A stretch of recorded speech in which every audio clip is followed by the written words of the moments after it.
అందరికీ నమస్కారం. Welcome to ధ్యాన విద్యార్థి ప్రోగ్రామ్. ఈరోజు ఒక అద్భుతమైన అంశం మనం తెలుసుకోబోతున్నాం. That is acceptance. మన జీవితంలో ఏది జరుగుతున్నా సరే ఆ యొక్క మార్పులను అంగీకరించడం, ఇది ఒక అద్భుతమైనటువంటి ప్రక్రియ. ఉదాహరణకు మనం అందమైన సీతాకోక చిలుకను చూస్తాం. కానీ ఈ అందమైన సీతాకోక చిలుక ఎక్కడి నుంచి వచ్చిందో మనం చూసామనుకో, అసహ్యంగా ఉంటుంది అది దాని యొక్క ప్రాథమిక దశలో. కానీ మార్పు చెందే కొద్దీ ఒక అందమైనటువంటి రూపాన్ని తీసుకుంటుంది. ఇది ప్రతి ఒక్కరి జీవితంలోనూ అర్థం చేసుకోవాల్సిన విషయం ఏంటంటే, మార్పు అన్నది సహజం. మనం చిన్నప్పుడులా ఉంటాం, తర్వాత నెమ్మదిగా పెద్దగా అవుతాం, తర్వాత వృద్ధాప్యంలో ఎన్నో రకాల ఇబ్బందులు ఎదురవుతూ ఉంటాయి. శారీరక పరంగా, మానసిక పరంగా, అనేక పరంగా, బుద్ధిపరమైనటువంటి మార్పులు, సంఘపరమైనటువంటి మార్పులు, ఎన్నో మార్పులు. కానీ అన్నింటినీ యాక్సెప్ట్ చేస్తూ ముందుకెళ్తే ఎన్ని విజయాలు సాధించగలమో లెక్కలేదు. మన శారీరక మార్పుల్ని యాక్సెప్ట్ చేయాలి, మానసికమైన మార్పుల్ని యాక్సెప్ట్ చేయాలి, బుద్ధిపరమైనటువంటి మార్పుల్ని యాక్సెప్ట్ చేయాలి, సంఘపరమైనటువంటి మార్పుల్ని యాక్సెప్ట్ చేయాలి. ఎన్నో రకాల మార్పులు జరుగుతూ ఉంటాయి. అన్ని మార్పుల్ని యాక్సెప్ట్ చేస్తూ రావాలి. ఎక్కడ యాక్సెప్టెన్స్ ఉంటుందో అక్కడ జీవితం అద్భుతంగా ఉంటుంది. ఎక్కడ యాక్సెప్టెన్స్ ఉండదో ఆ జీవితం నరకప్రాయం అవుతుంది. అబ్దుల్ కలాం గారి జీవితంలో స్వామి శివానంద గారు ఇచ్చినటువంటి గైడెన్స్ ద్వారా పొందినటువంటి యాక్సెప్టెన్స్తో ఈరోజు ఒక మిసైల్ మ్యాన్గా ఈ ప్రపంచానికి నిలిచిపోయాడు ఆయన. అబ్దుల్ కలాం గారు అంటే మిసైల్ మ్యాన్ అంటారు. అదే యాక్సెప్టెన్స్ కనుక లేకపోయిందంటే ఆ మిసైల్ మ్యాన్ లేడు ఈరోజు. ఈ యాక్సెప్టెన్స్ అనేటువంటి జ్ఞానం అంత అద్భుతమైంది. ప్రతి విద్యార్థి హూ మూవ్డ్ మై చీజ్, ఈ పుస్తకాన్ని అందరూ చదవాలి. దాంట్లో ఉండేటువంటి ఫార్ములాస్ మనం ఇంప్లిమెంట్ చేసుకోవాలి మన జీవితంలో. దాని గురించి మనం నెక్స్ట్ మన మాస్టర్స్ తెలియజేస్తారు. దాని యొక్క టాపిక్ యొక్క ఎసెన్స్ని. హూ మూవ్డ్ మై చీజ్ అనేటువంటి డాక్యుమెంటరీ ఫిల్మ్ కూడా ఉంది, చూడాలి. మనం ఎలా ముందుకు వెళ్ళాలి, ఎలా సక్సెస్ఫుల్గా మనం రాణించాలి అనేటువంటి ఫార్ములాస్ ఉంటాయి అందులో. డియర్ ఫ్రెండ్స్, ఏది మన జీవితంలో జరుగుతున్నా దాన్ని మనం యాక్సెప్ట్ చేయాలి. చెప్పినంత సులభం కాదు ఇది. ఆచరణలోకి తీసుకురావడానికి ఎంతో సమయం పడుతుంది. కానీ తీసుకురాగలిగితే జీవితం అద్భుతం. మనకి ఇష్టమైనటువంటి సంఘటనలు మన జీవితంలో జరిగినప్పుడు అది ఓకే, ఎవరైనా యాక్సెప్ట్ చేస్తారు. ఎస్, యాక్సెప్టెడ్ అంటాం మనం. నాకు అంగీకారమే అని చెప్తాం. జరగకూడనివి జరిగినప్పుడు నోట్లోంచి మాట కూడా రాదు. Not accepted. ఎక్కడ యాక్సెప్టెన్స్ ఉంటుందో అక్కడ అద్భుతాలు సృష్టించవచ్చు. ఎక్కడ నాట్ యాక్సెప్టెన్స్ ఉంటుందో అక్కడ వినాశనం జరుగుతుంది. డియర్ ఫ్రెండ్స్, మన జీవితము మనం తెలుసుకున్న జ్ఞానం మీద ఆధారపడి ఉంటుంది. ఈ జీవితం అద్భుతంగా ఉండాలా, ఈ జీవితం ఇబ్బందికరంగా ఉండాలా అన్నది. ఏ విషయాలనైనా అంగీకరించడం అన్నది అంత ఈజీ కాదు. దానికి ఎంతో జ్ఞానం ఉండాలి. ముఖ్యంగా యాక్సెప్టెన్స్ సంబంధించినటువంటి జ్ఞానం మనకు అద్భుతంగా ఉండాలి. అప్పుడే మనం దాంట్లో అద్భుతంగా రాణించగలం. నా జీవితంలో నాకు వ్యతిరేకంగా జరిగిన ఎన్నో విషయాలు ఉన్నాయి. ప్రతి విషయంలోనూ థ్యాంక్ యూ, యాక్సెప్టెడ్, దీన్ని నేను యాక్సెప్ట్ చేస్తున్నాను అంటూ ముందుకెళ్ళిపోయాను. ఈ యాక్సెప్టెన్స్ కనుక నాకు లేకపోయిందంటే ఇక్కడ నిల్చున్న ఈ ఆనందు ఎంతమందిని చంపేసేటోడో లెక్కేలేదు, ఎన్ని సేవలు తెలియవో లెక్కేలేదు. జైల్లో ఉండాల్సినోడు స్టూడియోలో నిలబడుకొని ఈ జ్ఞానాన్ని చెప్తున్నాడు. అంటే నా జీవితంలో జరగకూడనివి ఎన్ని జరిగాయో లెక్కేలేదు. నా జీవితంలో మనుషులు చేయకూడనివి ఎన్ని చేశారో లెక్కేలేదు. నా చుట్టూ ఉన్న మనుషులు, నా అనుకునే మనుషులు ఎన్ని ఇబ్బందులు పెట్టారో లెక్కలేదు. కానీ ఏ రోజు సింగిల్ కంప్లైంట్ లేదు. నీ జ్ఞానస్థాయి అది. యాక్సెప్టెడ్, నేను అంగీకరిస్తున్నాను. Whatever happen, no problem. వాడి కర్మ, అది వాడి జ్ఞానం. కానీ నా జ్ఞానం ఏంటి? బ్రహ్మర్షి పత్రిజీ ఒక విషయాన్ని చెప్పారు నాకు. నాయన, నీ విషయంలో ఎవరు ఏది చేసినా నీ దగ్గర నుంచి రియాక్షన్ ఉండకూడదు, క్రియేషన్ ఉండాలి అని చెప్పారు ఆయన. అందుకే నా విషయంలో ఎవరు ఏ చేయకూడనివి చేసినా నేను ఎప్పుడు రియాక్ట్ అవ్వలేదు. చేయగలిగితే వాళ్ళకే ఇంకా ఏదైనా ఉపయోగపడగలిగేవి చేశాను. ఒక అద్భుతమైన క్రియేషన్ వైపు నా దృష్టిని పెడుతూ వెళ్ళిపోయా. దాని ఫలితమే ఈరోజు ఇంత గొప్ప సక్సెస్. ఈ ఎంటైర్ ఇప్పుడు మాట్లాడుతున్న ఈ ఛానల్ అంతా చేతిలో చిల్లి గవ్వ లేకుండా సృష్టించబడిన ఛానల్ ఇది. డబ్బులుండి నడపడమే చాలా కష్టంతో కూడుకొని ఉన్న విషయం. ఏది లేకపోకుండా శూన్యంలో నుంచి వచ్చినటువంటి ఛానల్ ఇది.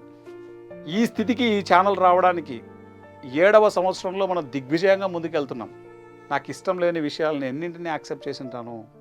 యాక్సెప్టెన్స్ ఎక్కడ ఉంటే సక్సెస్ కాళ్ళ దగ్గర వచ్చి కూర్చుంటుంది.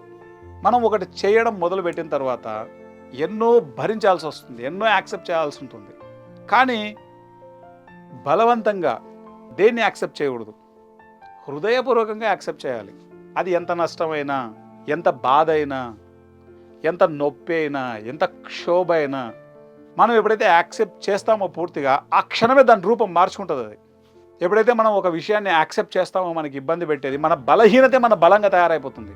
ఒకప్పుడు ఎన్నో విషయాలకు ఆందోళన పడేటువంటి ఒక వ్యక్తి ఈరోజు ఒక మాస్టర్లా, ఈరోజు ఒక అన్నింటికి తెగించి నిలబడేటువంటి ఒక ధీటుగా ఉండేటువంటి వ్యక్తిగా తయారవడానికి ఏకైక కారణం యాక్సెప్టెన్స్. ఎంతోమంది ఎన్నో రకాలుగా భయపెట్టేవాళ్ళు నన్ను. ఛానల్ ఏమైపోతుందో, ఇదైపోతుందో, అదైపోతుందో, ఎన్నో రకాల నెగిటివ్ కామెంట్స్, ఎన్నో రకాల నెగిటివ్ జడ్జిమెంట్స్, ఎంతో భయం చోటు చేసుకునేది. ఇవన్నీ మీతో పంచుకోవడానికి ఏకైక కారణం ఏంటంటే, ఒక విషయంలో మనం వెళ్తూ ఉన్నప్పుడు, అది ఏ విషయంలో అయినా సరే, చదువుకునేటువంటి విద్యార్థులు చదువుకునే విషయంలో, ఉద్యోగం చేసేటువంటి వాళ్ళు ఉద్యోగం చేసే విషయంలో, బిజినెస్ నడిపేవాళ్ళు బిజినెస్ చేసే విషయంలో, కంపెనీలు నడిపేవారు కంపెనీలు నడిపే విషయంలో, ఏ దాంట్లోనైనా సరే ఏమి జరుగుతున్నా సరే యాక్సెప్ట్ చేస్తూ ముందుకెళ్తే సక్సెస్ వచ్చి పక్కలో కాదు, వచ్చి కాళ్ళ దగ్గర కూర్చుంటుంది. ఆ యొక్క యాక్సెప్టెన్స్ అనేది అంత ఈజీ కాదు. అది ఎంతో సాధన ఉండాలి. దీనికి ధ్యానం అనేది ఎంతో అద్భుతంగా ఉపయోగపడుతుంది. ప్రకటనలు మీవి, ప్రచారాలు మావి. జీవితంలోని వెలుగులు అందరివి. డివిఎం గ్లోబల్ ఛానల్లో మీ ప్రకటనల కోసం సంప్రదించవలసిన ఫోన్ నంబర్స్. మనకు నచ్చిన విషయాన్ని యాక్సెప్ట్ చేయడం అంటే ఎవరైనా యాక్సెప్ట్ చేస్తారు, ఏముంది దాంట్లో, పెద్ద గొప్పేం లేదు. కానీ నచ్చని విషయాన్ని యాక్సెప్ట్ చేయడం అనేది చాలా కష్టం. నీకు వ్యతిరేకంగా ఒక విషయాన్ని యాక్సెప్ట్ చేయడం అంటే చాలా కష్టం. అది నీలో జరుగుతున్న మార్పుల్ని యాక్సెప్ట్ చేయడం అంటే చాలా కష్టం. అది అంత ఈజీ కాదు. కానీ మార్పును యాక్సెప్ట్ చేయగలిగేటువంటి, ఏ విషయాన్నైనా యాక్సెప్ట్ చేయగలిగేటువంటి ఆ స్థితి మన లోపల వచ్చింది అంటే దాని అర్థం ఏంటంటే నువ్వు ఎక్కడో ఉన్నావని అర్థం. అంతే. సక్సెస్ అనేది నీ ఇంటి పేరు అయిపోతుంది. అది నేను 100% లేను దాంట్లో, మ్యాక్సిమం పర్సంటేజ్ నేను కూడా ఆ ప్రయత్నంలో ఉన్నా. నేను సో ఆ ప్రయత్నంలో ఉన్నాను కాబట్టి మీకు అందరికి కూడా చెప్తున్నాను, ఏది జరిగినా యాక్సెప్ట్ చేస్తే ఆ క్షణంతో వెళ్ళిపోతుంది. అది యాక్సెప్ట్ చేయకపోతే అదే విషయం పట్టి పీడిస్తుంది మనల్ని. So whatever happen, yes, okay, accepted. ఇంత నష్టం చేశారా, నా వాళ్ళే చేశారా, ఎస్, యాక్సెప్టెడ్. ఇంత భంగం చేశారా, ఇంత నష్టాన్ని వాటిలో చేశారా, అది కూడా నా పక్కనోడేనా, ఎస్, యాక్సెప్టెడ్. అది కనుక యాక్సెప్ట్ చేయకపోతే ఎవడి కారణంగా మనం నష్టపోతామో వాడి నామజపం చేసుకుంటూ కూర్చోవాల్సి వస్తుంది. మన విలువైన సమయం వృధా అయిపోతుంది. కాబట్టి యాక్సెప్టెన్స్ ఈజ్ ద కీ. దేన్నైనా సరే మనం యాక్సెప్ట్ చేయాలి. ఇది చెప్పినంత ఈజీ కాదు, సాధన ద్వారా వచ్చేస్తుంది. ముఖ్యంగా విద్యార్థులకు ఈ లక్షణం చిన్నప్పటి నుంచే రావాలి. బ్రూస్లీ మాస్టర్ ఒక అద్భుతమైనటువంటి స్టేట్మెంట్ ఉంటుంది, బీ లైక్ ఎ వాటర్. ఈ వాటర్ ఎక్కడ ఏ పాత్రలోకి వెళ్తే ఆ పాత్రలోకి ఒగ్గిపోతుంది, దాని షేప్ని తీసుకుంటుంది. టీ పాత్ర యాక్సెప్టెడ్, ఒక మట్టి పాత్ర యాక్సెప్టెడ్. ఎక్కడ ఉన్న ఆ మార్పుకు అద్భుతంగా అంగీకరిస్తుంది. ఈ వాటర్ యొక్క లక్షణాన్ని మనం అద్భుతంగా ఉదాహరణగా చెప్పుకోవచ్చు. బ్రూస్లీ మాస్టర్ యొక్క ఈ వాటర్ సంబంధించినటువంటి స్టేట్మెంట్ మన జీవితాల్లోకి మనం అన్వయించుకోవాలి. మన సమయం విలువైనది ఫ్రెండ్స్, గుర్తుపెట్టుకోవాలి. అనవసరంగా మన సమయాన్ని వృధా చేసుకోకూడదు. యాక్సెప్ట్ చేస్తే ఒక క్షణంలో పోతుంది, అదే యాక్సెప్ట్ చేయకపోతే మన జీవితం అంతా పట్టి పీడిస్తుంది. కాబట్టి యాక్సెప్టెన్స్ అనేటువంటి ఈ యొక్క బహుమతిని మన జీవితంలోకి తెచ్చుకుందాం. ఈ బహుమతులన్నీ ప్రపంచానికంతా ఇవ్వడానికి వచ్చిందే డివిఎం గ్లోబల్, ధ్యాన విద్యార్థి movement global. Thank you friends. మార్పును అంగీకరించాలి అనే అంశం మీద ఆనంద్ కుమార్ గారు ఎంతో చక్కగా మనకు వివరించారు. అయితే ఒక రియల్ ఎగ్జాంపుల్తో నేను మీ ముందుకు వచ్చాను. భారత రక్షణ రంగ శాస్త్రవేత్త అయిన డాక్టర్ అబ్దుల్ కలాం గారు చిన్నప్పటి నుంచి ఆకాశంలో ఎగిరే పక్షిని చూస్తూ ఎప్పటికైనా నేను కూడా అలానే ఆకాశంలో ఎగరాలి అని కలలు కనేవారు. తమ కలను నిజం చేసుకోవడానికి అబ్దుల్ కలాం గారు మద్రాస్ ఇన్స్టిట్యూట్ ఆఫ్ టెక్నాలజీ కళాశాలలో ఏరోస్పేస్ ఇంజనీరింగ్ చదివారు. ఇండియన్ ఎయిర్ ఫోర్స్ లో పైలట్ ఉద్యోగం చెయ్యాలి అని డెహ్రాడూన్ కూడా వెళ్లారు.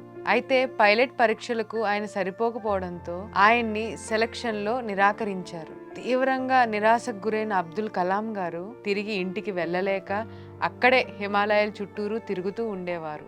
ఆ సమయంలోనే శ్రీ స్వామి శివానంద ఆశ్రమానికి చేరుకున్నారు. తన చిరకాల స్వప్నం చెరిగిపోయిన బాధను చూసి స్వామి శివానంద గారు చిరునవ్వు నవ్వుతూ ఇలా అన్నారు: జరిగే ప్రతి ఒక్క సంఘటన పట్ల అంగీకార భావంతో ఉండు.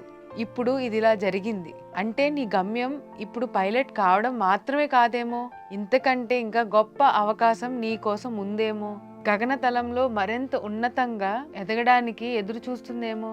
ఇప్పుడు నువ్వు ఉన్న స్థాయిలో అది నీకు అర్థం కాకపోయినా నీకంటే పై స్థాయిలో అది ఎప్పుడో నిర్ణీతం అయిపోయింది. కాబట్టి అపజయాన్ని మర్చిపో. జీవితంలో ముందుకు వెళ్ళాలంటే అది నీకు చాలా అవసరం. అనుక్షణం నీ అంతరాత్మతో అనుసంధానమై ఉంటూ నిన్ను నీ గమ్యానికి చేర్చగలిగే భగవంతుడి ఆజ్ఞ కోసం వేచి ఉండు. అలా చెప్తూ కలాం గారిలో గొప్ప స్ఫూర్తిని నింపగలిగారు స్వామి శివానంద గారు. పునరుత్సాహంతో ఢిల్లీ చేరిన కలాం గారికి ఇండియన్ ఎయిర్ ఫోర్స్ వారిచే సూపర్ సోనిక్ విమానాల తయారీ విభాగంలో సీనియర్ సైంటిఫిక్ అసిస్టెంట్ గా నియామక పత్రం వస్తుంది. మనస్ఫూర్తిగా మార్పును అంగీకరిస్తూ ఆ ఉద్యోగంలో చేరిన డాక్టర్ కలాం గారు ఆ తర్వాత భారత రక్షణ రంగం విభాగంలోకి మారి ఉపగ్రహ నౌకలను, బ్యాలిస్టిక్ మిసైల్స్ ను రూపొందించిన సైంటిస్ట్ గా తమ మహాప్రస్థానాన్ని మొత్తానికి గగనతలంలోనే గడిపారు. రక్షణ రంగంలో భారతదేశాన్ని సూపర్ పవర్ గా నిలబెట్టారు. చూశారు కదండి, మార్పును అంగీకరిస్తే ఎన్నో అద్భుతాలు మన జీవితంలో జరుగుతాయి, మన చేతుల ద్వారానే జరుగుతాయి. సో మార్పుని అంగీకరించాలి. ఒకసారి మనం బ్యాక్ వెళ్తే మన జీవితంలో ఒక్కొక్క వయసులో ఒక్కొక్క మార్పు వస్తూనే ఉండేది, మన మైండ్ సెట్ మారుతూనే ఉండేది. ఎవరైతే ఆ మార్పును అంగీకరించారో వాళ్ళు జీవితంలో చాలా నరకాన్ని, చాలా వ్యధని పొందుతారు. కానీ ఎవరైతే మార్పును అంగీకరిస్తూ ముందు అడుగులు వేసుకుంటూ వెళ్తారో వాళ్ళకి అంతా సక్సెస్. సో మీ జీవితంలో ఏమైనా మార్పులు జరిగితే దానికి అంగీకరించడానికి ప్రయత్నించండి. ఆ అంగీకారం ద్వారా మనం ఉన్న స్థితి నుంచి ఉన్నత స్థితికి వెళ్తామని గుర్తించండి. అది మరి ఎవరో కాదు, ఈ రోజు నేను చెప్పిన డాక్టర్ అబ్దుల్ కలాం గారే మనకు ఎగ్జాంపుల్ గా నిలిచారు. సో ఇది ఈ రోజు రియల్ ఎగ్జాంపుల్. సో మరొక ఎపిసోడ్ లో ఒక కొత్త ఎగ్జాంపుల్ తో నేను మీ ముందుకు వస్తాను. Thank you so much. Change is the only constant. మార్పు మాత్రమే స్థిరమైనది. ఈ విషయం గురించి మనకు చాలా స్పష్టంగా వివరించారు మన ఆనంద్ కుమార్ గారు. మార్పును మనం మన జీవితంలో అంగీకరించలేకపోతే ఎటువంటి పరిణామాలు జరుగుతాయి అన్న విషయం చాలా చక్కగా నిజ జీవిత ఉదాహరణ రూపంలో కూడా మనందరి ప్రీతమ మాజీ రాష్ట్రపతి అబ్దుల్ కలాం గారి యొక్క జీవితంలో జరిగిన ఒక సంఘటనని కూడా మనం ధనశ్రీ గారి ద్వారా తెలుసుకున్నాం. ఈరోజు నేను మీ ముందుకు ఒక సినిమా ఉదాహరణ ద్వారా కూడా మార్పును అంగీకరించడం ద్వారా ఎన్ని అద్భుతాలు మన జీవితంలో జరుగుతాయి అన్న విషయాన్ని వివరించడానికి వచ్చాను. సో ఈసారి నేను ఒక మూవీ కాదు కానీ ఒక డాక్యుమెంటరీ రూపంలో తీసిన ఒక చలనచిత్రం గురించి మీతో మాట్లాడడానికి వచ్చాను. ఈ డాక్యుమెంటరీ పేరు హూ మూవ్డ్ మై చీజ్. ఒక అద్భుతమైన రచయిత డాక్టర్ స్పెన్సర్ జాన్సన్ అనే వ్యక్తి రాసిన ఈ అద్భుతమైన పుస్తకం ఒక డాక్యుమెంటరీ రూపంలో కూడా మన ముందుకు తీసుకురావడం జరిగింది. ఈ మూవీ ప్లాట్లోకి వెళ్తే మార్పును అంగీకరించడం ద్వారా ఎటువంటి అద్భుతాలు జరుగుతాయి అనేది ఒక నలుగురు స్నేహితుల యొక్క జీవితంలో జరిగిన ఉదాహరణను ఉపయోగించుకొని మనకు చూపించడం జరుగుతుంది. నలుగురు స్నేహితులు ఎవరెవరు అంటే స్నిఫ్, స్కర్రీ, హెమ్ అండ్ హా.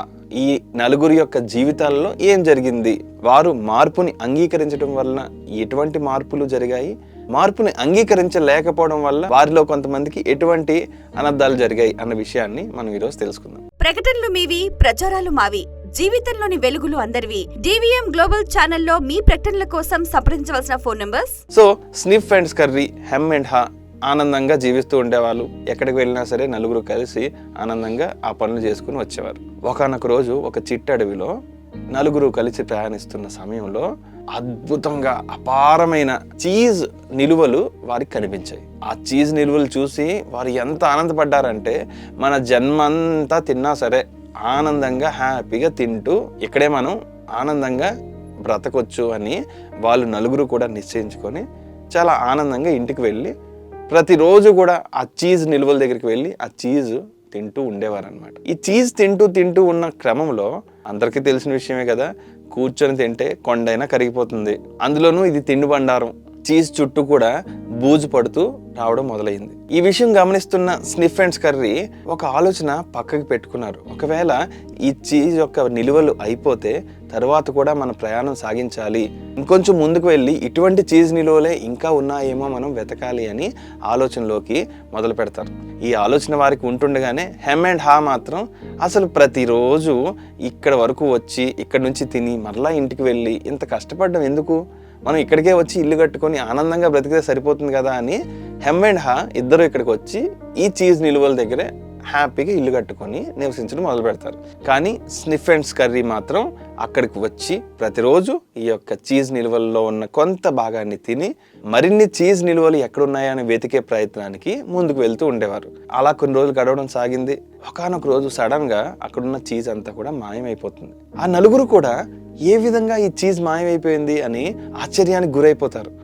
గురైన తర్వాత హెమ్ అండ్ హా చాలా చింతించడం మొదలు పెడతారు. అయ్యో మా చీజ్ నిలువలన్నీ పోయాయే, ఇప్పుడు నేనేం చేయాలి అని చాలా బాధపడడం మొదలు పెడతారు. కానీ స్నిఫ్ అండ్ స్కర్రీ మాత్రం హూ మూవ్డ్ మై చీజ్, మా చీజ్ని ఎవరు ఇక్కడి నుంచి తరలించారు అని ఒక ఆలోచన ఒక పక్క ఉన్నా సరే జరిగిందేదో జరిగింది, మరిన్ని చీజ్ నిలువలను మనం వెతుకుదామని స్నిఫ్ స్కర్రీకి చెప్పి బయలుదేరుతుంది. కొంచెం సందిగ్ధంలోనే ఉన్న స్కర్రీ ఏం చేస్తుందంటే ఆలోచించి సరే ఇంక ఇక్కడ ఏమీ లేనప్పుడు స్నిఫ్ని ఫాలో అయ్యి ముందుకు వెళ్ళడమే మంచిదని స్కర్రీ కూడా స్నిఫ్ని ఫాలో అయ్యి అలా ముందుకు ప్రయాణం సాగిస్తారు. కానీ హెమ్ అండ్ హా మాత్రం అక్కడే వారు ఏదైతే చీజ్ నిలువలను కోల్పోయారో, హూ మూవ్డ్ మై చీజ్, మా చీజ్ నిలువను ఎవరు మార్చేశారు, ఈ యొక్క మార్పుకి కారణం ఏంటి, మా యొక్క పరిస్థితి ఎంత దుర్భరంగా తయారైంది ఏంటి, ఈ రోజు మేము తినడానికి ఏమీ లేదేంటి అని ఒకదానికొకటి ఒక్క ఊబిలా వారి బాధల్లోకి లోనికి వెళ్ళిపోతూనే ఉన్నారు. రోజులు గడిచాయి. ఒక పక్క ఎంత బాధపడుతున్నా సరే హెమ్ అండ్ హాల్ మాత్రం మా యొక్క చీజ్ని ఎవరు మూవ్ చేశారు అనే బాధను మాత్రమే వ్యక్తపరుస్తూ ఉండేవారు. అయితే ఒకరోజు హా మాత్రం ఎలా అయినా సరే ఈరోజు ఇక్కడతో ఆపేయాలి, స్నిఫ్ అండ్ స్కర్రీ వెళ్ళి చాలా రోజులైంది, వారు తిరిగి రాలేదు, వారికి ఏదైనా అయ్యిందా లేదా వారికి ఏదైనా దొరికిందా, నేను తప్పకుండా ఒక ప్రయత్నం అయితే చేస్తాను అని హా హెమ్ను వదిలి మరలా స్నిఫ్ అండ్ స్కర్రీ లాగే చిట్టడవులోకి వెళ్ళడం జరుగుతుంది. అలా ప్రయాణం చేస్తున్న హాకు దారిలో అక్కడక్కడ రాయబడిన కొన్ని వాక్యాలు తనను మరింతగా ఇన్స్పైర్ చేస్తాయి. ఆ పాయింట్స్ ఏంటంటే మార్పు సహజం, మార్పును అంచనా వేసి అవగాహన చేసుకోవాలి, మార్పును ఎరుకతో గమనించాలి, మార్పుకు అనుగుణంగా మనల్ని మనం మలుచుకోవాలి, మార్పు అనివార్యమైతే మారిపోవాలి, మార్పును ఆనందించాలి. ఈ వాక్యాలన్నింటినీ చదువుతూ చక్కగా ముందుకు సాగుతాడు.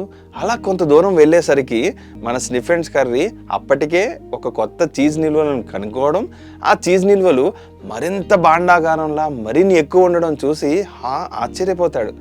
నేను ఇన్ని రోజులు మార్పును అంగీకరించలేకపోవడం వల్లనే అక్కడ చిక్కుకుపోయాను. ఇప్పుడు స్నిఫ్ అండ్ స్కర్రీ ఆల్రెడీ ఇక్కడికి వచ్చి ఎంతో ఆనందంగా జీవిస్తున్నాయి. నేను ఆ రోజునే అంగీకరించి ఉండుంటే నేను కూడా స్నిఫ్ అండ్ స్కర్రీ లాగే ముందుకు వచ్చి ఈ చీజ్ నిల్వల్ని తింటూ ఆనందంగా గడిపేవాడిని. మార్పుని అంగీకరించలేకపోవడం వల్లనే ఇన్ని రోజులు ఇంతలా నేను క్షీణించిపోయాను అన్న విషయాన్ని హా తెలుసుకుంటాడు. స్నిఫ్ అండ్ స్కర్రీలతో కలిసి తన మిగతా జీవితాన్ని ఆనందంగా గడుపుతాడు. అయితే హెమ్ మాత్రం తన యొక్క పాత నిల్వలు ఏవైతే ఉన్నాయో అవి మాయమైపోవడం చూసి అక్కడే చింతిస్తూ మార్పును ఏమాత్రం అంగీకరించకుండా తన యొక్క చీజ్ నిల్వలను ఎవరో దొంగతనం చేశారు, హూ మూవ్డ్ మై చీజ్ అనే బాధతోనే తను అక్కడే అంతర్ధానం అయిపోతాడు. చూసారు కదా, మార్పును అంగీకరించిన స్నిఫ్, స్కర్రీ అండ్ చివరకు హా కూడా వారి జీవితంలో ఎంతో అద్భుతమైన ఘట్టాన్ని చూడడం జరిగింది. మార్పును ఏమాత్రం అంగీకరించలేని హెమ్ మాత్రం చివరకు అంతర్ధానం అయిపోయాడు. సో మనకి ఈ విషయం నుంచి అర్థం చేసుకోవాల్సింది ఏంటి అని అంటే, గతంలో ఎంతోమంది జీవిత చరిత్రలను కూడా మనం చూసాం. మార్పును అంగీకరించినప్పుడు మాత్రమే ఎంతో అద్భుతమైన రిజల్ట్స్ని చూడడం జరిగింది. మన స్నిఫ్స్, కర్రీ అండ్ హా జీవితాలలో ఎటువంటి మార్పుని వారు అంగీకరించి ముందుకు వెళ్ళారో, మన జీవితాలలో కూడా ఎన్నో రకాల మార్పులు జరుగుతూ ఉంటాయి.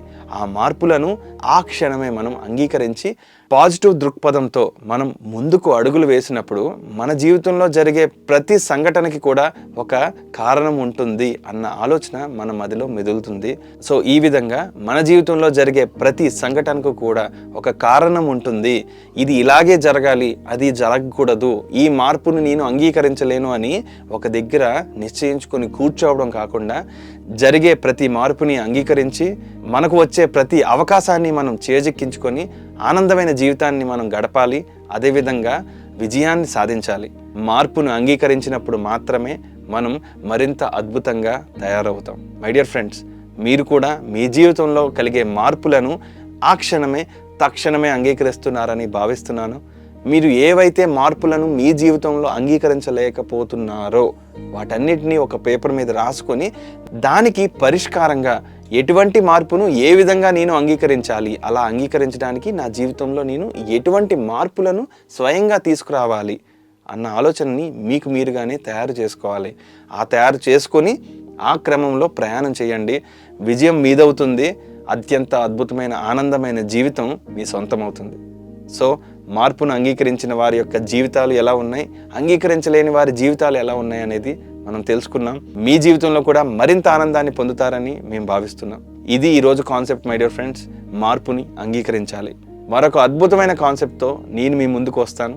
ఆ అద్భుతమైన కాన్సెప్ట్స్ అన్నిటినీ కూడా మీరు చూడటమే కాకుండా మీ స్నేహితులకు, బంధుమిత్రులకు అందరికీ కూడా ఈ యొక్క కాన్సెప్ట్స్ని, జ్ఞానాన్ని అందిస్తారని, ఈ వీడియోలను అందరికీ కూడా షేర్ చేస్తారని మేము భావిస్తూ మరొక వీడియోలో కలుసుకుందాం. మీ జై వేణుగోపాల్ సైనింగ్ ఆఫ్. ప్రకటనలు మీవి, ప్రచారాలు మావి. జీవితంలోని వెలుగులు అందరివి. DVM గ్లోబల్ ఛానల్లో మీ ప్రకటనల కోసం సంప్రదించవలసిన ఫోన్ నంబర్స్